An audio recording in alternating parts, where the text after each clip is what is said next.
こんばんは、ゆいです。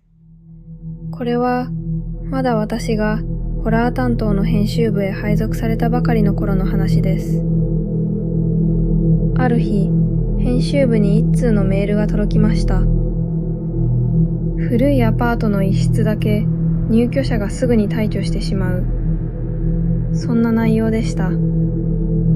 理由は誰にもわからない。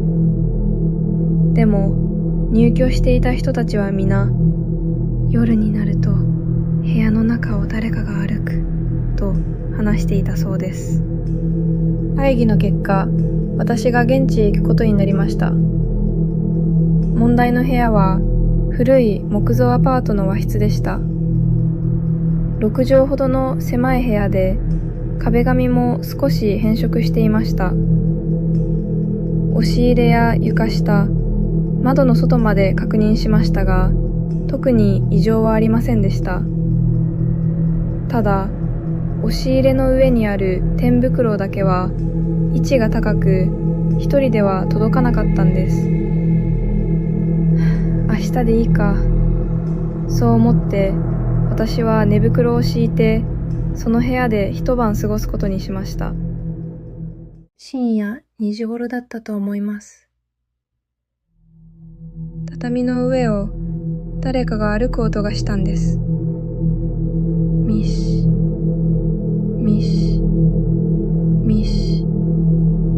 ゆっくりと私の頭の方から足元へ向かって、私は息を潜めたまま固まっていました。それは寝袋のすぐ横まで来て止まりました。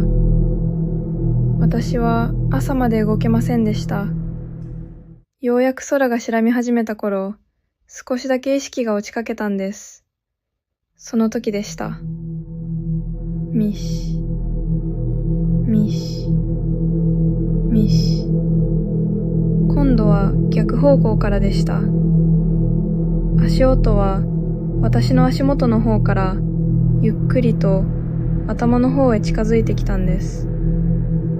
私は目を閉じたまま必死に朝を待ちました。翌日、どうしても天袋の中が気になったんです。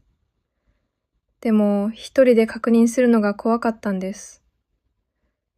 結局、同じ編集部の先輩に頼み、その日の夜、もう一度その部屋へ向かいました。脚立を使って先輩が天袋を開けた瞬間、小さく声を漏らしました。そこにあったのは古いひな人形でした。海老名だけが一体。暗い天袋の奥からこちらを見ていたんです。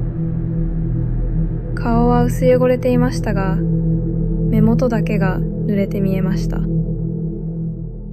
結局、話し合いの結果、その人形はお寺で供養してもらうことになりました。数日後、私はその人形を段ボールへ入れて、タクシーでお寺へ向かっていました。運転手は40代くらいの女性でした。でも、お寺の近くまで来たはずなのになぜか見つからなかったんです。女性ドライバーも何度も周囲を見回していました。さっきまで晴れていた空が急に暗くなったんです。まるで夜みたいに。私は不安になって後部座席に置いていた段ボールへ目を向けました。箱が開いていたんです。次の瞬間、激しい落雷で車内が一瞬だけ真っ白に光りました。その瞬間、私は見てしまったんです。運転席にいたのはあの女性ではありませんでした。白く無表情で涙の跡だけを残した顔だったんです。そしてその口がゆっくり動きました。まだ見つからない。